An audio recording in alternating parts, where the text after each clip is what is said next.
Bonjour les amis. Je vais vous parler aujourd'hui de Elizabeth Bishop, pour moi une des plus grandes poètes du XXe siècle. J'ai bien dit pour moi. Il faut prendre la précaution quand même oratoire. Elle a publié peu de poèmes, quoiqu'elle ait vécu de 1911 à 1979, donc près de 70 ans. 68 peut-être. Dans ses œuvres complètes là, qui sont dans la comment elle s'appelle déjà, American Library, The Library of America, qui est un peu l'équivalent de la Pléiade aux États-Unis. Il y a 264 pages donc de poèmes, dont certains posthumes, hein, même pas mal. Il y a des traductions, il y a environ 120 pages de nouvelles, textes en prose, puis quelques essais, et il y a, ont été ajoutés 150 pages environ de correspondance choisie. Ce sont ses œuvres complètes, mais il se trouve que après on a publié cet énorme bouquin qui est fait de brouillons, de lambeaux, qui a été édité et annoté par Alice Gwynne, qui fut sa compagne toute la fin de sa vie. Alors là, il y a des, ça s'intitule Uncollected Poems, Drafts and Fragments. Donc c'est vraiment la cuisine de l'écrivain, ce que Julien Gracq ne voulait jamais montrer. Les fonds de tiroir, des croquis comme celui qui figure là, des dessins. C'est quand même intéressant parce qu'il y a des brouillons, et pour les études génétiques c'est très intéressant d'utiliser les brouillons. Par exemple, j'avais fait un cours sur Bishop où j'avais étudié les 16 versions de son poème One Heart. 16 versions au fil des années, manuscrites puis tapuscrites, jusqu'à la version finale qui est parue dans New Yorker, peut-être parce qu'elle collaborait beaucoup au New Yorker. La vie d'Elizabeth Bishop, elle est née dans le nord du continent américain.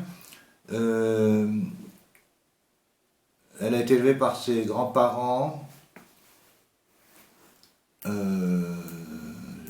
Ses parents ont très tôt été absents. Les grands-parents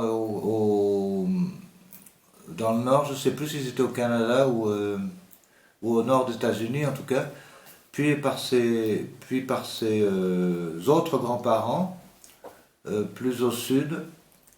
Puis elle a fait des études aux États-Unis aussi, et elle est assez vite installée à New York. Puis elle est partie pendant 15 ans au Brésil, parce qu'elle était en couple avec Lota Marcelo Soares, je crois que c'est son nom, une architecte célèbre au Brésil, très connue, qui avait une maison à Rio et une maison, je ne me souviens plus dans quel petit village, où Elisabeth et Lotta ont été heureuses longtemps, un certain temps. Elle avait un toucan dans cette maison, et qu'elle avait appelé Sam the Toucan. Et en honneur à Elizabeth Bishop, j'ai appelé mon toucan aussi Sam. Sam the Toucan.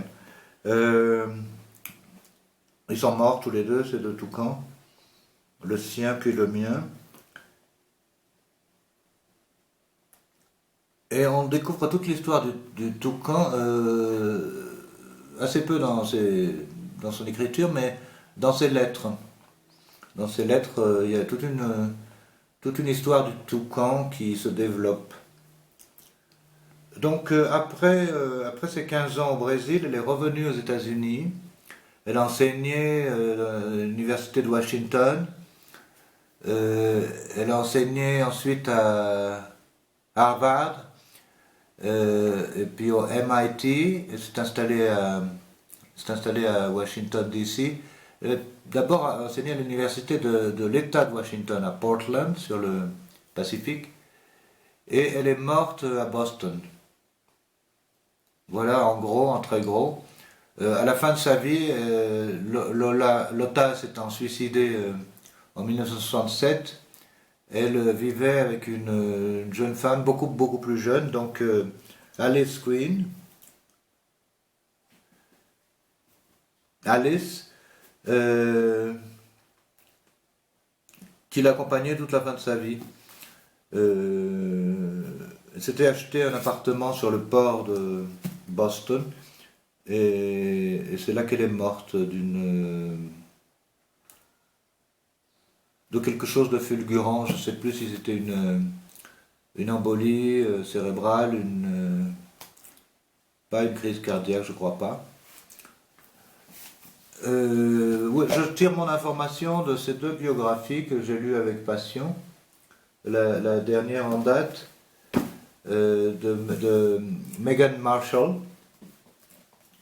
qui est excellente, et celle-ci plus ancienne de l'Université de Californie, Berkeley, de Brett Miller. Là, je vous remonte pour les photos de Bishop.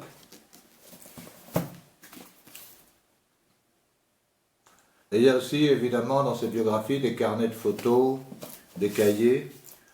Alors revenons à l'œuvre. Hein. Bon, il y a cette édition des poèmes, qui est une édition. Là, il n'y a que des poèmes de Farrar Straus and Giroux, l'éditeur de New York, qui a été son éditeur pendant longtemps. Là, il n'y a que les poèmes. Là, il y a tout poèmes, lettres, nouvelles, et même les essais.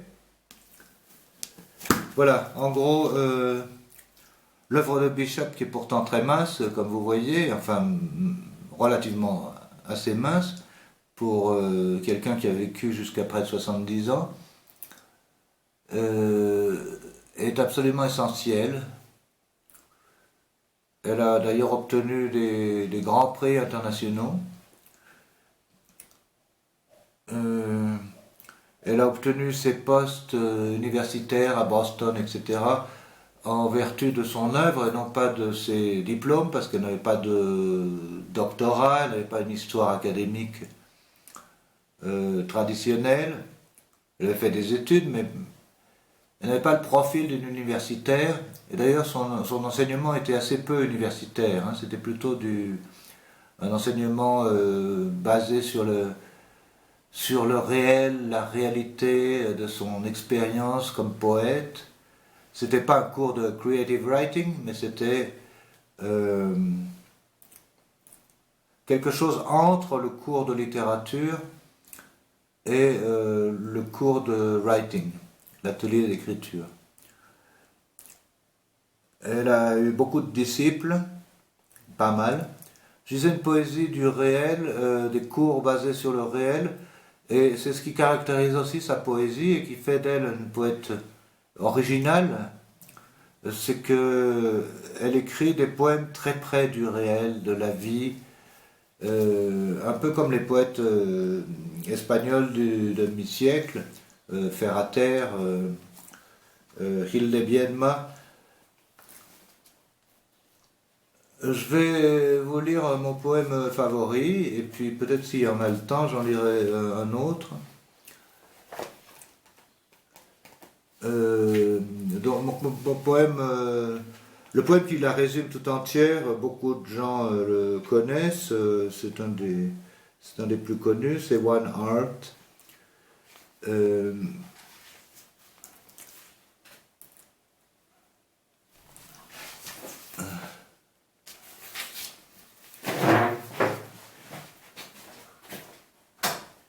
Voilà, j'éteins le riz parce que il est prêt.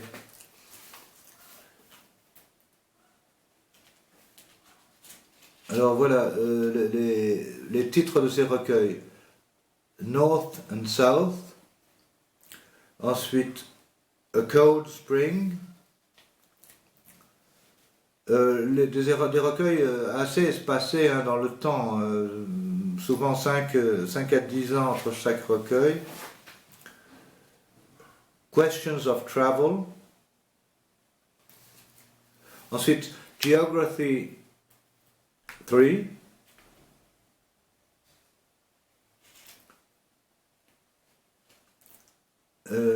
Ensuite, il y a des poèmes qui n'ont pas été rassemblés et les poèmes posthumes.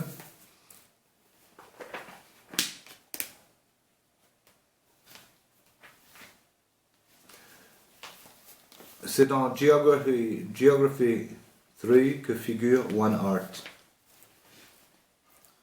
Alors, il existe beaucoup de traductions françaises qu'on peut trouver sur Internet. Je ne sais plus exactement qui. One Art. The art of losing isn't hard to master. So many things seem filled with the intent to be lost that their loss is no disaster. Lose something every day, accept the fluster of lost door keys, the hour badly spent. The art of losing isn't hard to master. Then practice losing further, losing faster, places and names, and where it was you meant to travel. None of these things will bring disaster. I lost my mother's watch, and look, my last or next to last of 3 loved houses went. The art of losing isn't hard to master. I lost 2 cities, lovely ones, and vaster, some realms I owned, 2 rivers, a continent. I missed them, but it wasn't a disaster. Even losing you, a joking voice, a gesture I love, I shan't have lied. It's evident. The art of losing's not too hard to master, though it may look like it. Write it, like disaster.